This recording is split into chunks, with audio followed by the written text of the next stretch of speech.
Hello students. अभी हमने इसके पहले वाले क्लास में पावर और इलेक्ट्रिक एनर्जी के बारे में कुछ टर्म्स और कुछ फार्मूले रीड किए थे और उसके बेसिस पे एक दो क्वेश्चन भी हमने ट्राई किए थे। तो बेसिकली आज का ये वीडियो सिर्फ इसलिए है कि जब भी आपको न्यूमेरिकल क्वेश्चन जब भी आपको मिलेंगे तो आपको ये जो तीन ऊपर जो फार्मूले दिख रहे हैं यहाँ पे, E equal to V I T, E equal to I square R T and E equal to V square upon R T, ये तीनों फार्मूले आपको हमेशा अपने माइंड में रखने होंगे। जब भी क्वेश्चन आप अप्लाई करो तो ये तीनों क्वेश्चन क्या होना चाहिए, आपको ये तीनों क्वेश्चन तीनों फार्मूले जो हैं वो आपको लर्न होना चाहिए। बेसिकली यहाँ पे जो ई दिख रहा है वो एनर्जी की बात हो रही है और वी आई टी आपको पता है कि यहाँ पे वोल्ट, करंट और टाइम, यहाँ पे आई स्क्वायर आर टी, यहाँ पे आर रेजिस्टेंस शो कर रहा है, ठीक है। और इसकी जो यूनिट होगी वो होगी जूल। तो जब भी आपको इससे रिलेटेड कोई क्वेश्चन मिलता है तो आप ये तीन फार्मूले हमेशा इसको अपने माइंड में रखना। इस तीनों फार्मूले से आपके हर क्वेश्चन को सलूशन मिल जाएगा। अगर क्वेश्चन में वोल्टेज करंट की बात कर रहा है तो ये फार्मूला अप्लाई कर सकते हो,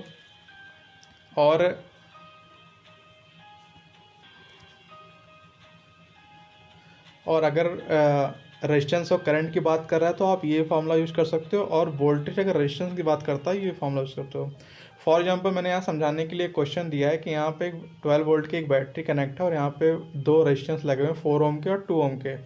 तो यहाँ से इस फिगर के अकॉर्डिंग मुझे दिख रहा है कि यहाँ पे 4 ओम और 2 ओम का जो रेजिस्टेंस है वो सीरीज में है। तो मुझे फाइंड करना है energy spend in A 4 ohm resistance in 1 minute. इसका मतलब क्या है कि इस 4 ओम के रेजिस्टेंस में 1 मिनट में कितनी एनर्जी स्पेंड हो रही है उसको मुझे यहाँ पे फाइंड करना है। फिर से आप क्वेश्चन रीड कर लो, find energy spend in 4 ohm in 1 minute.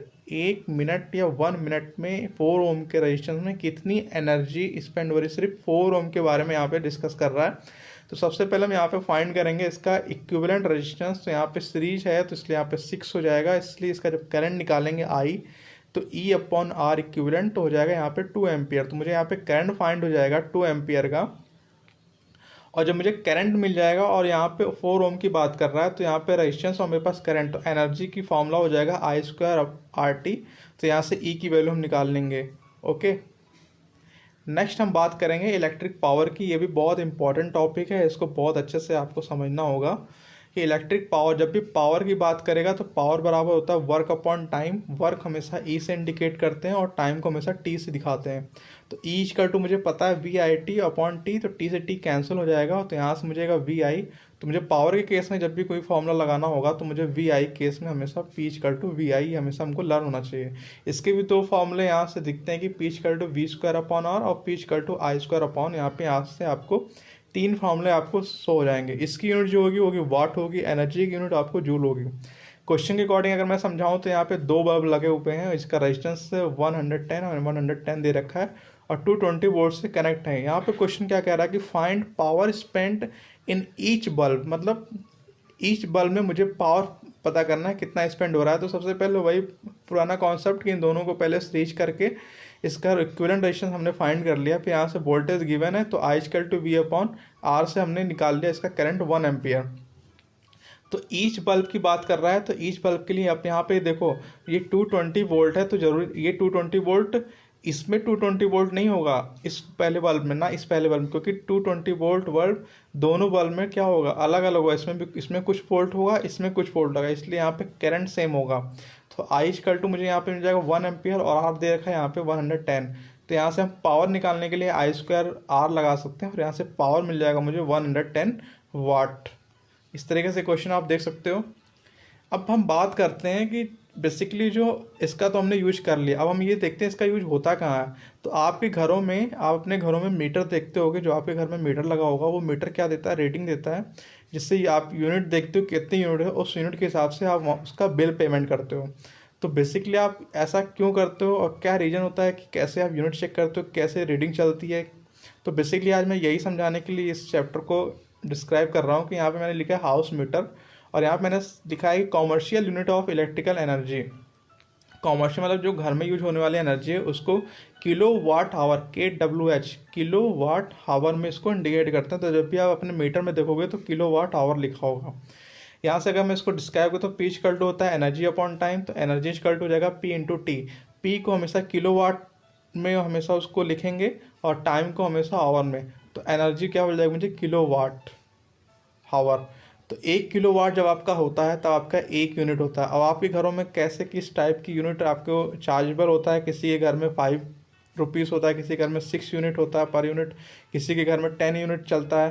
तो जैसे आपकी यूनिट होती है उसी के हिसाब से जितना आपका किलोवाट चलता है उसी हिसाब से आपकी रीडिंग ली जाती है और आपको बिल पेमेंट करना होता है। फॉर एग्जाम्पल अगर मैं यहाँ पे समझाऊँ तो यहाँ पे एक प्लेट लगा हुआ है हीटर का जिसका पावर दे रखा है 1000 वाट और टी दे रखा है 1 आवर। तो यहाँ पे कह रहा है कि 1 आवर का ये जो प्लेट है 1 आवर है, इसकी टाइम दे रखी है और पावर इस हीटर का है एक 1000 वाट। तो 1000 वाट मतलब हो गया 1 किलोवाट। तो कह रहा है कि इसमें कितनी एनर्जी स्पेंड हो रही है। तो एनर्जी मुझे पता है पी इंटू टी, तो पी बराबर क्या हो गया 1 किलोवाट इंटू हावर। तो यहाँ से मुझे मिल जाएगा एनर्जी 1 किलोवाट। तो ई बराबर क्या मिल जाएगा 1 यूनिट, मतलब 1 यूनिट इसकी एनर्जी। अब इसकी यूनिट कैसी होगी, किससे चार्जेबल होगा, वो आप यहाँ से इसको डिस्क्राइब। फिर हम यहाँ पे क्वेश्चन के अकॉर्डिंग यहाँ पे हमने एक चीज़ और पॉइंट मेंशन किया है कि पावर ऑलवेज मेजर किलोवाट। जब भी आपको पावर वाट में होगा तो आप उसको किलोवाट बनाओगे 1000 से डिवाइड करके। तो यहाँ पे क्वेश्चन के अकॉर्डिंग अगर मैं समझाऊँ तो यहाँ पे लिखा हुआ a fan P equal to 60 watt runs for 3 hour. एक फ़ैन है जिसका पावर है 60 वाट का है। तो आप देख सकते हो जितने भी इक्विपमेंट होते हैं उसके पावर लिखे होते हैं, तो आप उसके अकॉर्डिंग आप उसको कैलकुलेट कर सकते हो। तो यहाँ पे जो फ़ैन है उसका पावर दे रखा है 60 watt, runs for 3 hour. Find unit of electrical energy used, मतलब इसमें कितनी इलेक्ट्रिकल एनर्जी यूज हो रही है वो जो फाइंड करनी है, जो 3 घंटे आवर मतलब 3 घंटा जो टाइम ले रहा है एक फैन है।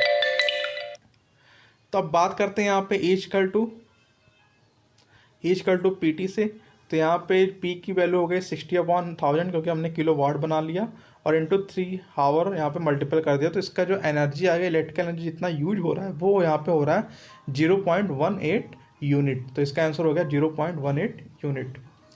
एक क्वेश्चन बिल मेजर के अकॉर्डिंग अगर मैं देखूँ बिल कैसे पेमेंट होता है, यहाँ पे आप ये देखो find a bill if unit cost 4 rupees. अगर यूनिट कॉस्ट है तो आप घर पे आप पूछ भी सकते हो कि आपके घर में कितने यूनिट चार्जेबल होता है, तो उस हिसाब से आप क्वेश्चन को बना सकते हो। बहुत इंटरेस्टिंग क्वेश्चन इसके अकॉर्डिंग यहाँ से देखोगे कि यहाँ पे जो मैंने क्वेश्चन लिया वहाँ पे ये लिखा है कि जो यूनिट कॉस्ट है वो 4 रुपीज़ है।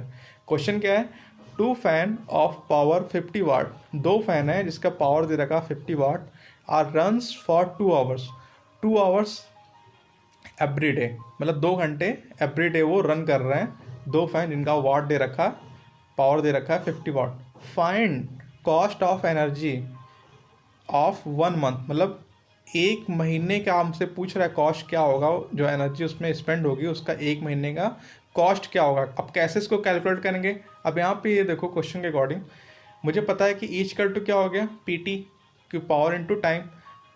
यहाँ पे क्वेश्चन देख रहे हो कि पावर दे रखा 50 वाट और जो 2 फैन है तो यहाँ पे 2 फैन का वाट कितना हो जाएगा 100। तो 100 वाट इसको किलो वाट बना लिया तो हो जाएगा 100/1000। तो यहाँ पे हो जाएगा 100/1000 किलो वाट इंटू 2 आवर, क्योंकि 2 आवर्स से वो रन कर रहा है। तो यहाँ पे उसको मैंने सॉल्व करके 0.2 किलो वाट हावर इन 1 डे, मैंने एक दिन में जो कितना एनर्जी स्पेंड हो रहा है 0.2 kilo watt. According to question कह रहा है 30 डेज मुझे निकालना है, तो एनर्जी क्या हो जाएगी 30 इंटू 0.2। तो यहाँ से इज इक्वल टू क्या हो जाएगा 6 किलो वाट, मतलब 30 डेज में वो कितना किलो वाट यूज हो रहा है 6 किलो वाट हावर, 6 यूनिट। तो मुझे 1 यूनिट का कॉस्ट दे रखा है कितना 4 रुपीज़।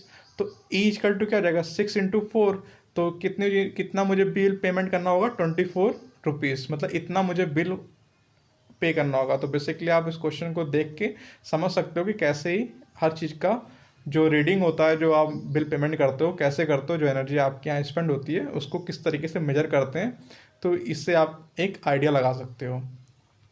आगे क्वेश्चन को हम करने के लिए सोचेंगे कि ऐसे करेंगे इस क्वेश्चन को।